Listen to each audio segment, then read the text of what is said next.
bagus banget. Terus tinggal kamu pegang ininya, tuh akarnya kan kelihatan ya, akarnya udah ini banget, udah banyak banget. Terus tinggal kamu balik, sat.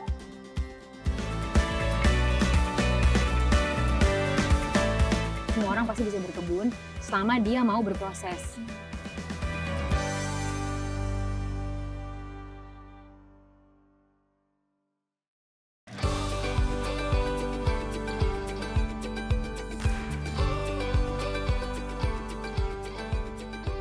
Halo semuanya, apa kabar? Siapa yang di masa pandemi ini memulai hobi baru seperti berkebun atau menjadi plant parents untuk tanaman-tanaman hias? Nah, kalau kamu salah satunya, itu artinya kamu harus mengikuti perjalanan saya kali ini karena saya akan mengajak kalian untuk jalan-jalan ke kebun yang tidak hanya asri tapi juga edukatif. Yuk ikuti perjalanan saya hari ini dalam One Day with Soraya Cassandra.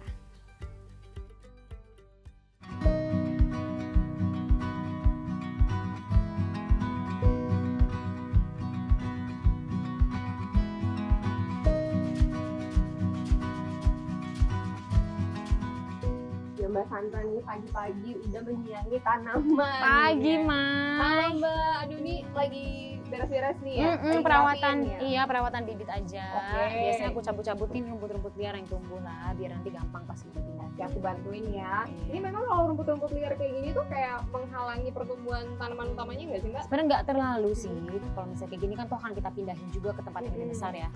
Cuma biasanya aku cabut-cabutin aja biar kadang kalau dia tumbuhnya tingginya sama, ada orang-orang yang nggak tahu mana sebenarnya yang bibit si jengger ayam, mana yang tanaman liarnya. Ini kenapa sih Mbak Sandra memilih untuk berkebun daripada kegiatan yang lain? Nah, itu karena sebenarnya kita merasa kalau di kota itu alam yang bisa ada di setiap rumah itu kebun. Karena cuma butuh ada matahari aja. Dan kita kan dimanjakan ya, karena kita kan tropical climate, dimanjakan dengan matahari sepanjang tahun. Jadi sebenarnya kalau cuma punya balkon, atap, cuma punya tembok, nggak punya kebun lahan tanah gitu ya, itu pun kita bisa berkebun gitu. Jadi tidak diskriminatif lah nih si kebun ini, itu bisa ada di setiap rumah di perkotaan. Boleh nggak sih Mbak kita dikasih caranya atau basic gardening untuk di rumah? Tips and tricks boleh nih, aku pas banget mau ngajak kamu nanam kenikir. Kamu tahu kan ini? Tahu. Oh, udah pernah nyoba ya? Udah pernah nyoba? Belum, kalau nyobain belum. Oh, nanti Tapi aku tahu. Tapi kamu tahu, nanti kita akan coba. Jadi kenikir ini lalapan sebenarnya, gampang banget ditanam. Kalau rumahnya kena matahari terik, sebenarnya ini tanaman, aduh, ini kan kayak tumbuh liar juga di alam sebenarnya, jadi gampang banget. Sebenarnya nggak perlu kayak ditanam khusus gitu. Nggak perlu, pokoknya masukin ke tanah, masukin ke pot yang wadahnya ukurannya sesuai, dia bisa tumbuh. Nah, kita akan nanam ini hari ini di kebun. Jadi di sini kita sambil ngobrol aja tadi cara-cara berkebun sederhana kayak apa. Buat di rumah ya.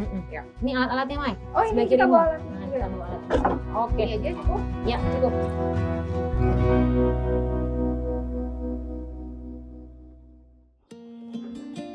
Nah, kita nanam di bedeng ini nih. Ini adalah bedeng yang sudah ada timunnya. Oh, ini udah ada tanaman-tanaman lain juga ya, ada Itu timun, itu kunyit. kunyit. Jadi ini masih Oke, ada gimana? nih tanah kosong kan, Mai. Kita akan tanam dia si kenikirnya di bagian yang kosong-kosong karena si timun ini kan masih kecil ya. Jadi dia masih ada waktu sampai berbuah. Jadi sambil nunggu dia berbuah, kita udah bisa panen ini kalau ini duluan. Ini kita singkirin dulu aja, Mai, pelan-pelan. Ini tuh mulsa, Mai. Jadi mulsa itu daun-daun kering yang sengaja kita taruh di atas tanah biar tanahnya terus lembab. Ini Mai kita tutupin sama daun-daun. Tapi berfungsi sebagai kompos juga nggak sih Mbak ini? Nanti lambat laun kan dia akan terurai ya. Ini kayak gini kan daunnya udah mulai terurai. Ini kan daunnya masih utuh. Nanti ketika dia terurai dia akan jadi nutrisi buat tanahnya juga. Jadi secara otomatis ya ini nanti just takes time aja ya tunggu mereka membuah.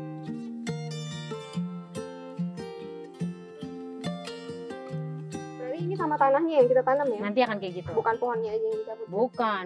Nah, ini kita singkirin dulu. Oke. Sekarang kita gali.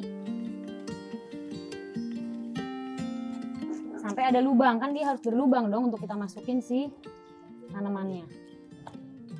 Nah, diangkat aja tanahnya. Oke kok ini. Coba kamu masukin cupnya. Ya, cukup. Nah, langkah selanjutnya adalah sebelum kita keluarin dia, kita kasih kompos. Ini adalah kompos kumara. Nih.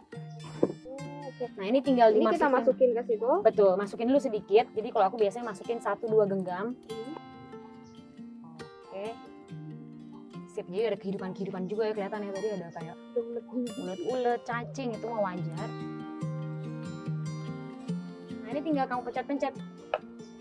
Sini. Dipijet. Ya, dipijet terus sampai tanahnya tuh lepas dari sisi-sisi cup kamu. Kalian kerasa kan? Jadi udah mulai lepas gitu. Oke. Nah, terus ini batangnya kamu jepit antara dua jari kamu. Oke. Ini kamu balik pelan-pelan. Kamu angkat kapnya pelan-pelan, dia utuh harusnya keluar. Ini kalau aku udah banyak cacingnya, mungkin kalau kamu punya, kamu nggak tenang aja karena punya kamu kecil. Takut ya? Bukan takut cacing, ini takut ambiar. Coba. Enggak kok, itu bagus. Nah, itu bagus banget. Wow. Terus tinggal kamu pegang ininya, tuh akarnya kan kelihatannya, Iya, akarnya iya, iya. udah ini banget, udah banyak banget. Terus tinggal kamu balik, sat. Terus masukkan ke dalam lubangnya perlahan. Nah, pakai tanah sekitar yang kamu gali, terus kamu tutup. Terus nggak perlu diteken ya. Jadi orang itu kalau berkebun sering banget neken tanaman tuh.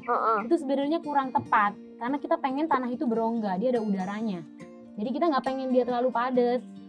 Kalaupun mau diteken biasanya bener-bener sederhana, cuma set sekali doang biar dia tegak aja. Gak kayak dipak-pak, kan sering lihat ya. Iya, soalnya kayaknya orang-orang karena takut nanti tanamannya jadi oleng, jadi nggak kuat gitu, nggak firm gitu tanahnya. Gini aja ya. Yes, jadi gently. Terus kita tutup lagi deh sama mulsa. Jadi tadi yang Kita daun-daun balikin kering, lagi ya. daun-daun kering yang Mulsa. ada di sekitarnya.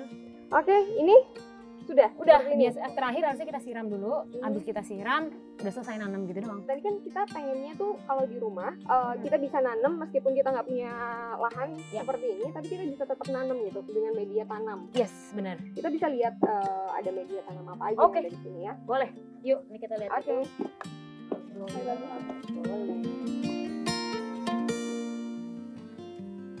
Nah, ini Mai, Ya, salah satu metode pengkomposan kita di kebun. yang kayak gini ya, yang kita pakai tadi. Yes, yang kita pakai itu dari sini. Ini tuh namanya banana circle sih, ini kan pohon-pohon pisang. Oke. Terus ini cuma mengkompos sisa dedaunan dari kebun aja, jadi nggak ada sisa makanan yang kesini. Oh, yang kering-kering semua ditaruh di sini Iya, ya. jadi kan kita pasti mangkas-mangkas kan ngebersihin kebun, itu semua Hmm. masuk ke sini. Nah ini kalau kita buka, atasnya kan kelihatan banget ya, masih belum jadi ya. Iya. Tapi dalamnya itu sebenarnya dia udah coklat, jadi kita ngambil dari dalam tuh. Jadi ngebedain kompos itu udah matang atau belum gitu apa? yang Warnanya, bagus gitu? jadi kalau warnanya tuh harus kembali seperti tanah. Jadi dia coklat kayak tanah, baunya kayak tanah, sama suhunya udah dingin. Berarti udah kayak lebur. Betul, dia udah Melebur terurai. jadi satu gitu ya. Dia udah terurai. Biasanya tuh yang bagian bawah jadi duluan sih. Jadi paling bawah nih, kelihatan kan udah lebih halus, lebih hitam. Nah ini komposnya. Jadi kompos yang kita pakai tuh ini bisa kita pakai buat jadi pupuk. Ini bisa bikin pupuk sendiri dari sisa kebun juga. Jadi circular kan, sempurna ya. Apa yang kita ambil, dia jadi pupuk lagi buat kebun lagi. Jadi siklusnya siklus kehidupan sempurna. Ya udah nih kita diemin aja sih Mai. Berapa lama nih biasanya? Ini biasanya 6 bulan, 3 bulan sekali kita buka gitu. Kita Tapi ambil kalau yang paling tadi yang bawah. diambil emang bagian dalam-dalam. Iya, Oh, bagian dari dalam. yang Betul. dipakai ya. Kalau atasnya kan ada daun-daun baru ini ya. Oke. Yuk.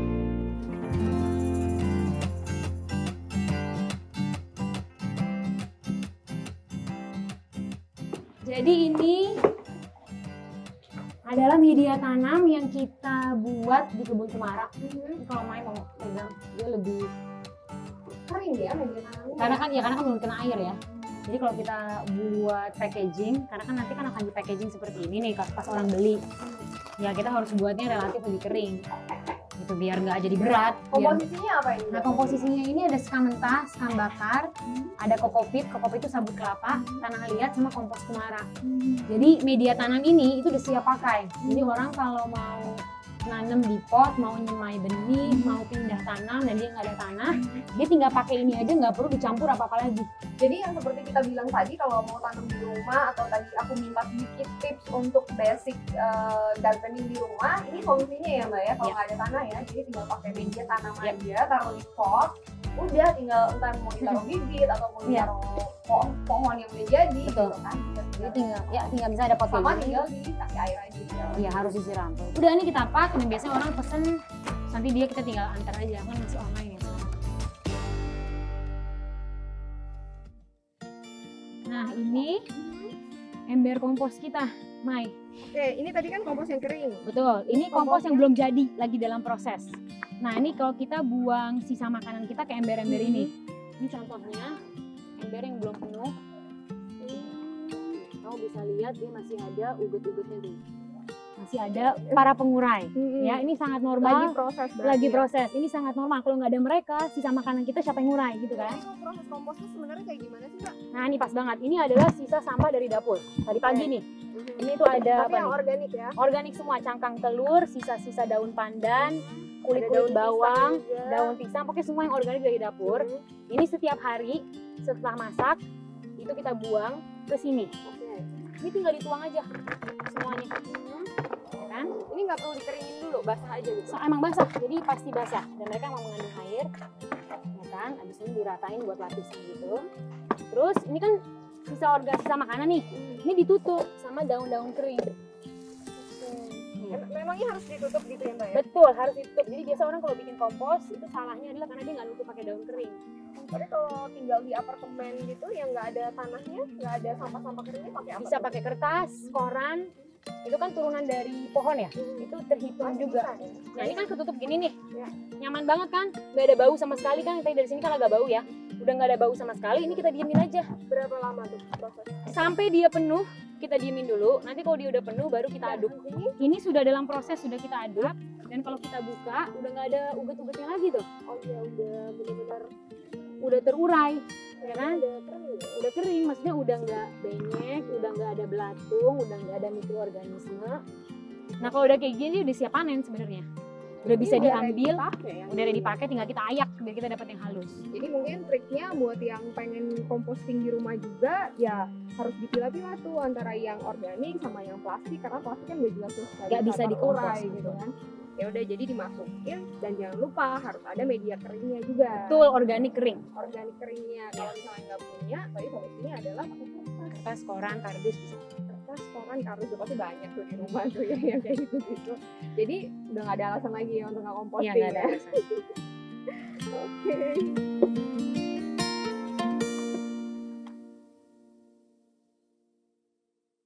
Oke, setelah tadi kita udah belajar menanam, terus juga kita belajar composting juga. Sekarang saatnya kita santai-santai sambil menikmati hasil dari kebun Kumara. Ya Salah dong. satu hasilnya ini yang tadi sebenarnya pas jalan-jalan udah saya lihat juga nih Ya. Mbak ya. Ini ada bunga telang. Nah, bunga ini sebenarnya edible flower, Ya. tapi kalau diseduh itu jadi teh, bisa jadi minuman. Ini Dan kita sudah diseduh Ini sama Mbak Sandra. betul, ini kita bikinin tapi es ya karena kita agak kepanasan nih. Iya benar, Ini cuacanya. Es telang pandan. Jadi si telang ini cuma warnanya doang, dia nggak ada rasa sebenarnya. Jadi rasanya tuh biasa dicampur sama pandan atau jahe. Cheers. Cheers.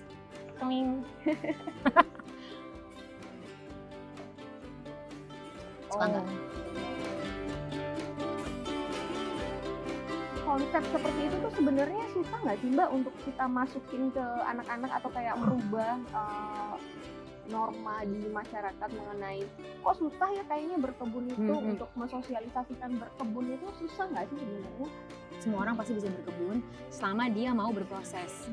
Jadi Dan kadang prosesnya juga bener ya. iya berproses dengan benar dan bersabar karena orang di kota ini kan kita terbiasa sama yang instan. Sedangkan kan benih nih kayak misalnya kita tanam telang ya dia butuh waktu untuk berbunga mungkin 2 bulan, ada yang 3 bulan. Tergantung lokasinya, tergantung kondisi tanahnya. Jadi harus sabar, nggak bisa nunggu seminggu tuh sudah pengen ada bunganya. Jadi kita lebih mengajarkan orang untuk bersabar, berproses, dan kalau kita kan hashtagnya berguru pada alam ya. Jadi kita benar-benar bersimpuh dan berguru pada keagungan yang ada di alam. Jadi kita beruntung banget kemarin sempat terlibat di film dokumenter Semesta. Di situ kita cerita soal bagaimana merawat alam sama kembali lagi ke alam itu bisa dilakukan di perkotaan. Tantangan terbesar apa sih Mbak yang bikin susah gitu pada saat menjalani ini? Kan pasti nggak mungkin mulus-mulus aja kan ya, pasti ada kayak di tengah jalan kayak pengen berhenti gitu.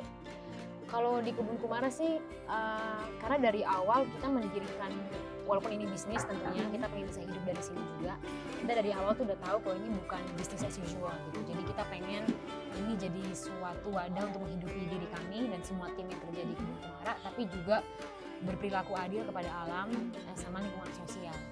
Jadi kalau soal tantangan atau kayak kekhawatiran atau pengen berhenti sih nggak pernah terpikir. Aku nggak terpikir karena ini bukan kerjaan ya, bukan kerjaan yang ada finish line, ini lebih ke purpose yang kita kerjakan agar kita bisa bermanfaat gitu, sambil berbisnis. Oke Mbak, mungkin terakhir nih soal apa ya, harapan dan juga apa sih yang Mbak inginkan untuk kedepannya untuk kebun Kumara sendiri atau untuk orang-orang yang juga ingin pengen nih kayak Mbak Sandra? Buat kita keren banget kalau secara kolektif nih masyarakat Ulubar mau menjadikan berkebun, mengkompos, merawat alam itu norma. Jadi sehari-hari Kebutuhan primer gitu iya, ya? kebutuhan primer, kebiasaan sehari-hari. Jadi kita semua secara kolektif itu sama-sama ngerawat alam kita.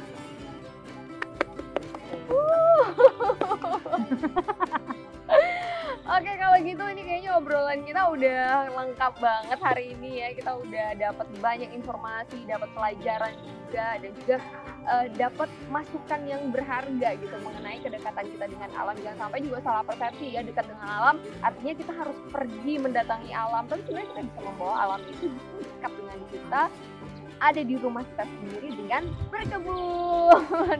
Oke, kalau gitu sekian dulu, sampai ketemu lagi di One Day With selanjutnya dengan tokoh-tokoh inspiratif lainnya. Pokoknya nonton terus di sini ya. Bye-bye.